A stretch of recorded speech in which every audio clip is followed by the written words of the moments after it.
چی میشه اگه طلا دیگه امن‌ترین دارایی برای سرمایه‌گذاری نباشه؟ تا حالا به این فکر کردین؟ اومدیم اون فردا طلا کل ارزشش رو از دست داد.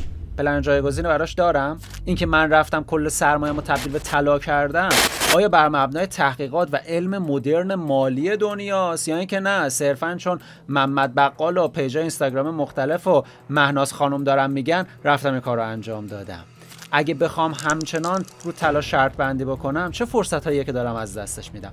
توی این ایران من چطوری باید در قبال طلا عمل بکنم؟ چه جوریه که من بهینه‌ترین سرمایه‌گذاری رو داشته باشم که هم از مزیت‌های طلا استفاده بکنم، هم عیب‌های طلا رو بپوشونم؟ مثلا اگه طلا عیب داره، بله، می‌خوایم توی این سلسله اسلایدها راجع به این صحبت بکنیم تا به بهترین تصمیم برای سرمایه‌گذاریامون در قبال طلا برسیم بر مبنای تحقیقات علم مدرن مالی. طلا که ارزشش زیاد شده یا ریاله که ارزشش کم شده؟ خیلی با این تصور میگن آقا بریم طلا بخریم چون همیشه قیمتش سعودی بوده، ولی سال 60 تا 80 نگاه کنه توی دنیا، نه ایرانو، قیمت طلا تقریبا نصف شده. یعنی من 20 سال طلا نگه داشتم، هیچ سودی نکردم، ضررم کردم.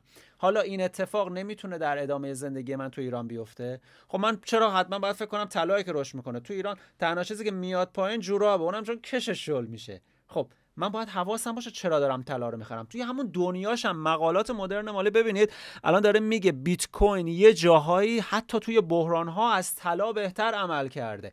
پس این تفکر سنتی که داره میگه طلا یه دارایی امنه، تو دنیاش هم داره میره زیر سوال. میگن آقا بریم طلا بخریم چون همیشه قیمتش سعودی بوده، ولی سال 60 تا 80 نگاه کنه توی دنیا، نه ایرانو، قیمت طلا تقریبا نصف شده. یعنی من 20 سال طلا نگه داشتم، هیچ سودی نکردم، ضررم کردم.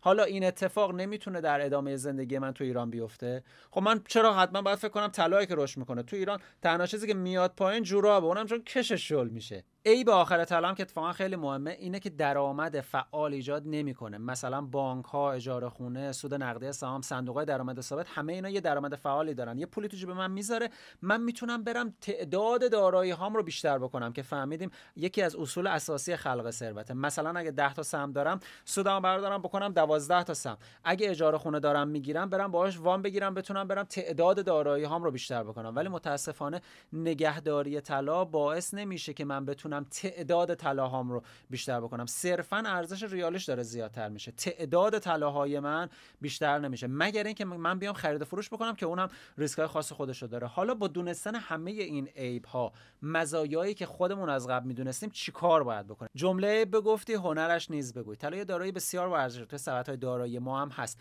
و متاسفانه خیلیا با این تفکر که من طلا بخرم یک دارایی امنه، میان و کل پولشون رو میکنن طلا و این اشتباهه. ما باید سبدی از دارایی ها داشته باشیم. حالا این تنوع بخشی آیا لزوما به معنی خریدن تعداد زیادی از دارایی هاست؟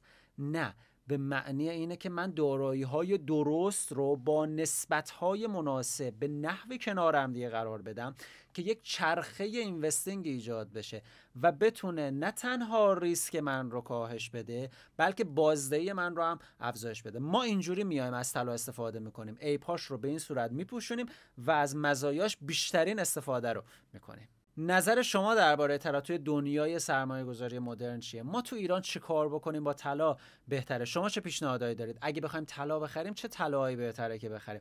نظراتتون رو برام تو کامنت ها بنویسید. من اومدم توی اسلایدهای قبلی شما رو با پیچیدگی‌های طلا و عیب‌هاش از نظر مقالات علمی و علم مدرن مالی آشنا کردم و منتظر نظرات شما توی کامنت ها هستم تا بتونم از شما یاد بگیرم. دوستتون دارم، مراقب خودتون باشید. یا علی.